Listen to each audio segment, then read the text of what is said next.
Hello అండి. అందరికీ నమస్కారం. కథా ప్రాంగణానికి స్వాగతం. ఈరోజు మనం మల్లెల యువరాణి అనే కర్ణాటక జానపద కథను చెప్పుకుందామండి. పడుమటి కనుమలలో ఒక కొండపై చిన్న నీటి బుగ్గగా పుట్టే కావేరీ నది మల్లెలు, గులాబీలు గుబాళించే అడవులు, పచ్చటి పొలాలు, సుందర ఉద్యానవనాల గుండా ప్రవహిస్తోంది. ఒకానొకప్పుడు ఆ ప్రాంతాన్ని ఒక రాజు పరిపాలించేవాడు. ఉన్నట్టుండి ఆ రాజ్యంలో పాముల బెడద ఎక్కువైంది. ప్రజలు భయభ్రాంతులయ్యారు. రాజుకు ఏం చేయాలో తోచలేదు. ఆయనకు అందగాడు, బుద్ధిమంతుడు అయిన ఒక కొడుకు ఉన్నాడు. అతడు పాముల బెడదను రూపుమాపుతానని తండ్రి అనుమతితో అడవికి బయలుదేరాడు. అడవిలో కనిపించిన పాములన్నింటినీ చంపసాగాడు. ఒకనాడు అలా చాలాసేపు పాముల వేట సాగించిన రాకుమారుడు అలసిపోయి ఒక పెద్ద చెట్టు కింద కూర్చుని అలాగే నిద్రపోయాడు. అతడి వెంట వచ్చిన అంగరక్షకులు అతనికి కాపలా కాస్తున్నారు.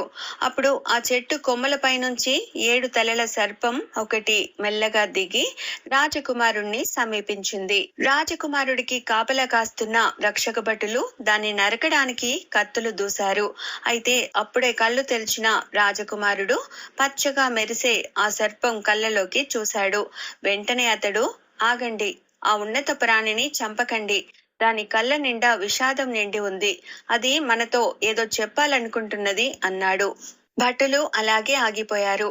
ఆ తర్వాత రాకుమారుడు సర్పం కేసి తిరిగి, నీకు నేనేం సాయం చేయాలో చెప్పు, చేస్తాను అన్నాడు ఆప్యాయంగా.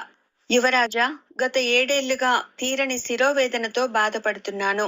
భయంకరమైన ఆ తలనొప్పి కారణంగా ఈ రాజ్యంలోని పాములకు రాజుగా ఉండి కూడా వాటిని సక్రమంగా అదుపు చేయలేకపోతున్నాను. ఈ విషయంలో నాకు మీ సాయం కావాలి అన్నది పాము దీనంగా. నేనేం చేయాలో చెప్పు అని అడిగాడు రాకుమారుడు.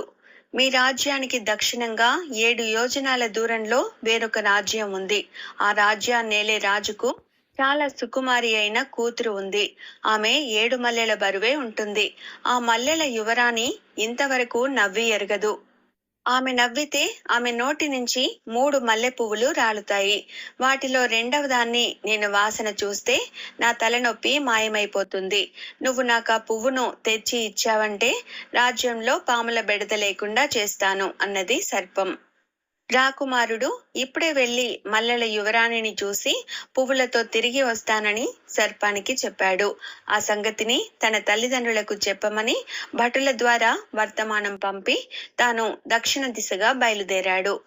మార్గ మధ్యంలో అతనికి ఒక పెద్ద సరస్సు కనిపించింది. సరస్సులో నీళ్లు చాలా నిర్మలంగా ఉన్నాయి. దప్పిక తీర్చుకుందామని అతడు నీళ్లకేసి వంగాడు. అప్పుడు అతనికి ఒక చీమల తుట్టె నీళ్లపై తేలడం కనిపించింది. అయ్యో పాపం అనుకుంటూ అతడు తన తలపాగాను విప్పి తుట్టె కింద ఉంచి దానిని నీళ్లలో నుంచి అలాగే గట్టు మీదికి తెచ్చి వదిలాడు. కృతజ్ఞతలు రాకుమారా, నీ పరోపకార బుద్ధి మెచ్చుకోతగింది. మునుముందు మా అవసరం కలిగితే మమ్మల్ని తలుచుకో, వచ్చి సాయపడగలం అన్నవి చీమలు ఒక్కసారిగా సన్నటి స్వరంతో. సరేనని రాకుమారుడు దప్పిక తీర్చుకుని ముందుకు సాగాడు. అతడు చాలా దూరం వెళ్ళాక ఒకచోట పెద్ద మూలుగు వినిపించింది. రాకుమారుడు ఆ దిశకేసి వెళ్ళాడు. అక్కడ రాక్షసుడొకడు బ్రహ్మాండమైన చింత చెట్టు చేత నేలకు గుదిగుచ్చబడి ఉన్నాడు. బహుశా ఆ రాక్షసుడు నోరు తెరుచుకుని నిద్రపోతున్నప్పుడు ఏదో కాకి చింత గింజను వాడి నోట్లో జార్చి ఉంటుంది. ఆ గింజ మొలిచి పెరిగి పెద్ద వృక్షమై ఉంటుంది. రాక్షసుడు చాలా కాలానికి నిద్ర లేచి చూసేసరికి చింతమాను వేళ్ళు కొన్ని వాడి శరీరం గుండా నేలలోకి చొచ్చుకుని పోయాయి. అందువల్లనే ఆ రాక్షసుడు నేలకు అతుక్కుపోయి పైకి లేవలేక అటు ఇటు కదల్లేక మూలుగుతూ రోదిస్తున్నాడు. రాకుమారుడు తన పదునైన కత్తితో చింత చెట్టు వేళ్లను తెగ నరికాడు. రాక్షసుడు సంతోషంగా లేచి కూర్చున్నాడు. నువ్వే కనుక ఇటు రాకుండా ఉంటే నా గతి ఏమై ఉండేదో ఊహించుకుంటేనే భయంగా ఉంది. మునుముందు నీకేదైనా అపాయమో అవసరమో ఏర్పడితే నన్ను తలుచుకో, నీ ముందు వాలి సాయపడతాను అన్నాడు రాక్షసుడు కృతజ్ఞతాభావంతో. అలాగేనని చెప్పి రాకుమారుడు అక్కడి నుండి బయలుదేరి ఎలాంటి అవాంతరాలు లేకుండా పొరుగు రాజ్యం పొలిమేరను చేరుకున్నాడు. ఆ తర్వాత రాజధాని నగరం చేరి ఒక పెద్ద సత్రంలో బస చేసి తను ఉత్తరంగా ఉన్న రాజ్యానికి యువరాజునని, మల్లెల యువరాణిని వివాహమాడడానికి వచ్చానని రాజుకు వర్తమానం పంపాడు.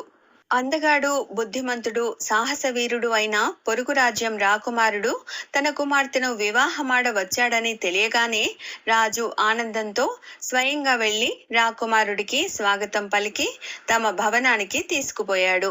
మా కుమార్తెకు తగిన వరుడువే నువ్వు, అయినా మా కుటుంబంలో ఒక ఆచారం ఉంది. యువరాణిని వివాహమాడాలంటే 3 పరీక్షలలో నెగ్గాలి. అవి నీకు అల్పమైన పనులుగా కనిపించవచ్చు, అయినా వాటిని జయప్రదంగా ముగిస్తేనే యువరాణి పాణిగ్రహణం సాధ్యమవుతుంది అన్నాడు రాజు. ఆ 3 పరీక్షలేమిటో చెప్పండి మరి అన్నాడు రాకుమారుడు. ఒక ధాన్యపు కొట్టు నిండుగా బియ్యము, మినుములు కలిసిపోయి ఉన్నాయి. ఒక రాత్రి లోపల బియ్యం వేరుగా, మినుములు వేరుగా చేయాలి. దీనిని పూర్తి చేశాక 2వ పరీక్ష ఏమిటో చెబుతాను అన్నాడు రాజు. రాజకుమారుడు ధాన్యాగారం దగ్గరికి వెళ్ళాడు. దాని నిండుగా బియ్యము, మినుములు కలిసిపోయి ఉన్నాయి. వాటిని ఎలా విడదీయడమా అని ఆలోచిస్తూ ఉంటే అతనికి ఉన్నట్టుండి దారిలో కనిపించిన చీమలు జ్ఞాపకం వచ్చాయి. మరుక్షణమే అతడి ముందు చీమల దండు ప్రత్యక్షమైంది. రాకుమారుడు చెప్పకముందే అవి బియ్యాన్ని, మినుములను వేరు చేయడానికి యుద్ధ ప్రాతిపదికలో పూనుకున్నాయి. అర్ధరాత్రి కల్లా బియ్యం ఒక రాశిగాను, మినుములు వేరొక రాశిగాను ఏర్పడ్డాయి. రాజకుమారుడు ఏం చేశాడో చూడ్డానికి తెల్లవారాక రాజు అక్కడికి వచ్చాడు. అక్కడున్న 2 రాశులను చూసి సంతోషంగా, బావుంది, మొదటి పరీక్షలో నెగ్గావు. ఇప్పుడు 100 సోలల వరి అన్నాన్ని 100 మానికల మజ్జిగతో కలిపి తినేయాలి, సరేనా అంటూ రాజు క్షణాల్లో అన్నం, మజ్జిగ తెప్పించి అక్కడ ఉంచి వెళ్ళిపోయాడు. రాకుమారుడు ఇప్పుడు రాక్షసుణ్ణి స్మరించగానే వాడు అతడి ముందు ప్రత్యక్షమై వంగి నమస్కరించాడు. రాజకుమారుడు సంగతి చెప్పగానే రాక్షసుడు అన్నాన్ని మింగేసి మజ్జిగను గటగట తాగేసి తన పెద్ద పెద్ద పెదవులు చప్పరిస్తూ రాజకుమారుడికి ప్రత్యుపకారం చేయగలిగానన్న సంతోషంతో నిలబడ్డాడు. అప్పుడు రాజు తన 3వ పరీక్ష ఏమిటో రాకుమారుడికి చెప్పాడు.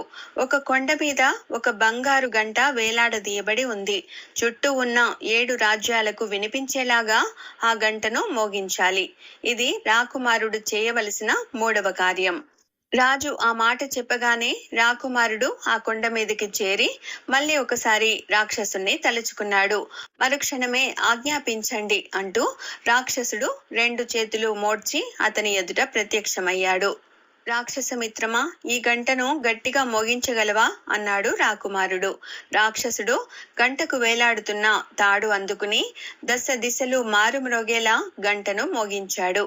ఆ ఘంటానాదం రాజుకు కూడా వినిపించడంతో ఆయన పెళ్లి ఏర్పాట్లు ప్రారంభించాడు. మల్లెల యువరాణి రాకుమారుల వివాహం ఘనంగా జరిగింది. రాజు ఇచ్చిన కానుకలతో భార్యను తీసుకుని రాకుమారుడు రథంలో ఊరేగింపుగా తన రాజ్యానికి తిరుగు ప్రయాణమయ్యాడు. మార్గ మధ్యంలో ఒక గ్రామం తారసపడింది. అక్కడ సంత జరుగుతోంది. అక్కడ కొందరు ఆటగాళ్లు శిక్షణ పొందిన కోతులతో ఆటలాడిస్తున్నారు. అదేమిటి అని భర్తను అడిగింది 7 మల్లెల బరువున్న మల్లెల యువరాణి. ఆమె సున్నితమైన పువ్వులా ఎంతో సుకుమారంగా పెంచబడింది. అంతకు ముందెన్నడూ ఇలాంటి దృశ్యాన్ని చూసి ఎరగదు. వెళ్ళి చూద్దాంరా అంటూ రాకుమారుడు రథం పైనుంచి కిందికి దిగి యువరానికి చేయి అందించాడు. భర్త చేయి పట్టుకుని ఆమె మెల్లగా దిగింది. ఇరువురు కోతుల ఆట జరుగుతున్న చోటికి చేరారు. కోతులను, వాటి ఆటలను చూసి అంతకు ముందెన్నడూ నవ్వి ఎరుగని మల్లెల యువరాణి ఆనందంతో పక్కపక్క నవ్వింది. ఆమె నోటి నుంచి 3 మల్లె పువ్వులు రాలాయి. రాకుమారుడు వాటిని జాగ్రత్తగా తీసుకుని 2వ పువ్వును తన తలపాగాలో భద్రంగా దాచాడు. తిరుగు ప్రయాణంలో రాజకుమారుడు సర్పరాజును చూసిన మర్రి వృక్షం వద్ద ఆగాడు. సర్పరాజుకు తాను తెచ్చిన మల్లె పువ్వును ఇచ్చాడు. దానిని వాసన చూడగానే సర్పరాజు తలనొప్పి మటుమాయమైంది. నా అవసరం కలిగినప్పుడు ఈ మణిలోకి చూడు అన్న అక్షరాలు పొదిగిన విలువైన మణిని సర్పం రాకుమారుడికి బహుమతిగా ఇచ్చింది.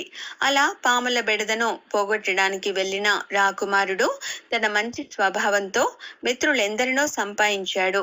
వారి సాయంతో ఘనకార్యాలెన్నో సాధించి అపురూప సౌందర్యవతిని పెళ్లాడి రాజధానికి తిరిగి వచ్చాడు.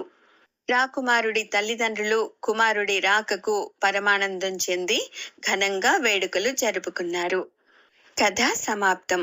ఇంకో మంచి కథతో మళ్ళీ కలుసుకుందామండి. Thank you.